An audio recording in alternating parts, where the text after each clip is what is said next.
ये जानकर आप हैरान होंगे कि दुनिया में 32% लोग ऐसे हैं जिन्होंने ज़िंदगी में कभी सिरे से फ्लॉस ही नहीं किया।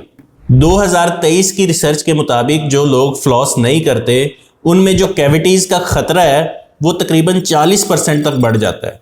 मैं डॉक्टर अकील हूँ। मैं आपको बताऊँगा कि फ्लॉस असल में है क्या, इनकी कौन सी टाइप्स हैं, इसके बारे में क्या मिथ्स हैं, इसकी हकीकत क्या है और इसको सही तरीके से कैसे किया जा सकता है कि पूरी तरह इससे फ़ायदा लिया जा सके। ये 3 मिनट आपकी ज़िंदगी के लिए बहुत अहम हो सकते हैं।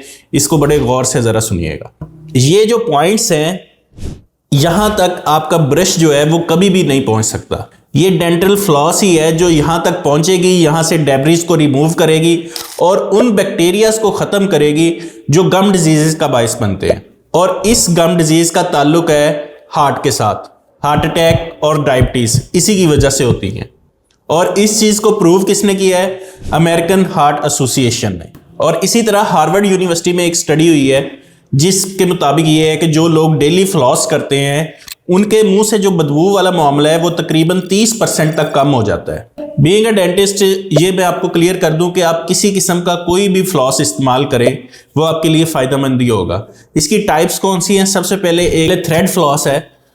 वो टाइट गैप्स जो होते हैं दांतों के दरमियान, बहुत ज़्यादा जुड़े हुए हैं दांत, उनके लिए बहुत अच्छा है।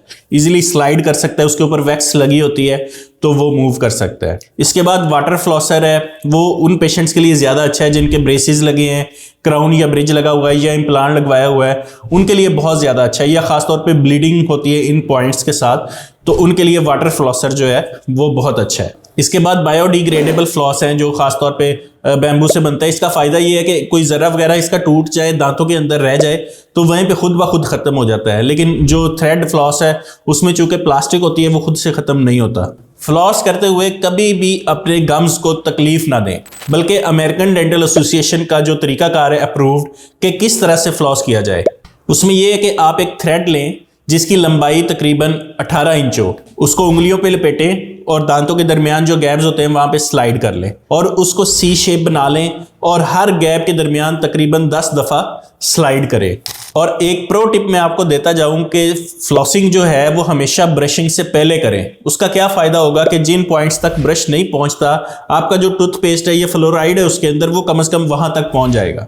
इसके अलावा एक मिथ पाई जाती है कि फ्लॉसिंग की वजह से अगर ब्लीडिंग होती है तो क्या मैं फ्लॉसिंग करना छोड़ दूं?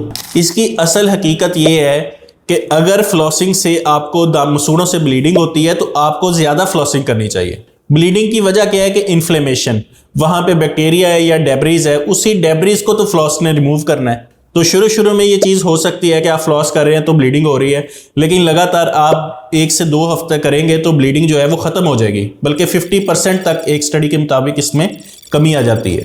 तो ये सारी इन्फॉर्मेशन थी जो आपके लिए ज़रूरी थी। अब आपकी बारी है, आपके लिए ये चैलेंज है कि आप 3 हफ्ते तक मुसलसल फ्लॉसिंग करें और उसके बाद आप खुद से फील करेंगे कि जो गम्स हैं, मेरे मसूड़े हैं, वो हेल्दी फील कर रहे हैं। और ये चीज़ आप हमें लाजमी कमेंट सेक्शन में बताइएगा कि आपने कैसा फील किया। अगर आपको नई इन्फॉर्मेशन मिली है तो लाजमी इसको लाइक करें और शेयर करें और चैनल को सब्सक्राइब करें। और मज़ीद जो चीज़ें आप जानना चाहते हैं वो हमें कमेंट सेक्शन में बताएं।